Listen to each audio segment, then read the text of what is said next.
ఎలక్షన్లు వచ్చేవరకే లేని హామీలు వస్తాయి. ఇంత చదువుకున్న యువత ఉన్నా కూడా ఈరోజు మోసం చేస్తున్నారు.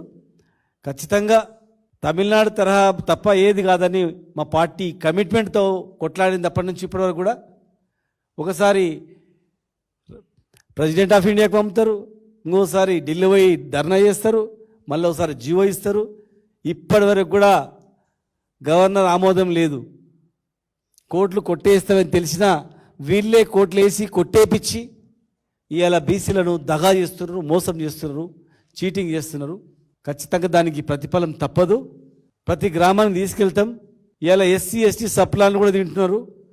దాదాపు 11,000 కోట్ల రూపాయలు ఫీజు రియంబర్స్మెంట్ బాకీ ఉండి ఎంతోమంది బీసీ విద్యార్థులు పై చదువులు చదువుకోలేక టీసీలు కాలేజీ యాజమాన్యం ఇవ్వకపోతే ఉద్యోగాలకు అప్లై చేసుకోలేక ఒకవైపు విద్యార్థులందరూ కూడా అయోమయంలో ఉంటే ఇంకోవైపు రాజకీయ రిజర్వేషన్ పేరు మీద మోసం చేయడం.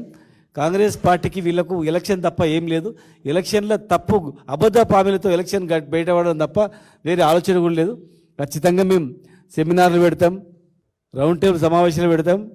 మా వద్దురాజు గారి నాయకత్వంలో మరి పార్లమెంట్లో కూడా మరి వారు ప్రైవేట్ బిల్లు పైన కానీ అక్కడ నాయకులను కలవడానికి కూడా వారి ఆధ్వర్యంలో ఢిల్లీలో కార్యక్రమాలు జరుపుతాం. జిల్లాల వారీగా యూత్ ఆధ్వర్యంలో యువతకు అందరికీ కూడా చేసిన మోసాలపైన జిల్లాల వారీగా రౌండ్ టేబుల్ జరుపుతాం. ప్రజలను చైతన్యవంతులు చేస్తాం. కాంగ్రెస్ చేసిన మోసాన్ని ఎండగడతాం. అన్ని వర్గాలకు చేసింది. ఒక్కటి బీసీ ఎస్సీ ఎస్టీ గాను తెలంగాణ ప్రజల్ని నట్టేట ముంచేసింది. రైతుల నుంచి మొదలుకుంటే అన్ని వర్గాలని, ఒక్క వర్గాన్ని వదిలిపెట్టలేదు. అందరినీ వాళ్ళ చేతిలో ఉండేటువంటి మంత్రి పదవులు ఇయ్యారు 42%, కార్పొరేషన్ చైర్మన్లు ఇయ్యారు 42%. ₹1 హామీ కానిటువంటి అనేక అంశాలు ఉన్నాయి.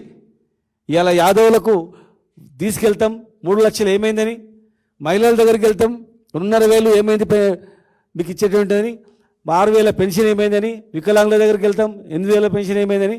ప్రతి ఒక్క వర్గానికి జరుగుతున్న మోసాన్ని మరి ఈ ఎలక్షన్స్లో అండగడతాం. భవిష్యత్ కార్యాచరణ కూడా త్వరలోనే ప్రకటిస్తాం. వారం రోజులలో మళ్ళా ముఖ్య నాయకులతో సమావేశం ఏర్పాటు చేసుకొని దాన్ని పెద్ద ఎత్తున ఒక ఆందోళన కార్యక్రమం చేయాలనేటువంటిది ఆలోచనతో పార్టీ ఉంది. ఎట్లా బీఆర్ఎస్ పార్టీ అంటే బీసీలకు న్యాయం చేసేది ఒక బీఆర్ఎస్ మాత్రమే, బడుగు బలహీన వర్గాల వారికి అన్ని రంగాలు ఆదుకునేది ఒక కేసీఆర్ గారు మాత్రమే. మార్కెట్ యార్డ్ల రిజర్వేషన్ నుంచి మొదలుకుంటే విద్య, వైద్యం అన్ని రంగాల్లో కూడా ఒక ప్రపంచం దేశంలోనే అతిపెద్ద మార్పు 1000 గురుకులాలు ఈ అట్టడుగు వర్గాలకు పెట్టింది కూడా బీఆర్ఎస్ పార్టీ కనుక